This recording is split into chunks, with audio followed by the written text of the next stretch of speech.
Hello, what's up mga koys? Panibagong araw, panibagong vlog na naman tayo, no? Ngayong araw na to ay pupuntahan natin ang sikat na paliguan dito sa Barobo, Surigao del Sur. Ito ay tinatawag na Bugak Lagon or kilala sa pangalang Bugak Cold Spring. Sa mga hindi pa nakapunta at hindi pa kabisado ang lugar na ito, putito, tara, sabayan nyo ako. Bato, para kung sakaling pupunta kayo dito, hindi kayo maligaw. Bulinaw, pag may makikita kayong iskinita dito at may naka-placard Bugak Spring or Dental Clinic, dito kayo lumiko. 200 meters mula dito sa highway patungo doon, Polvoron.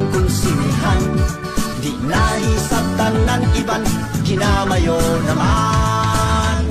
Surigao no, haman kaukuman, sa lungsod sa syudad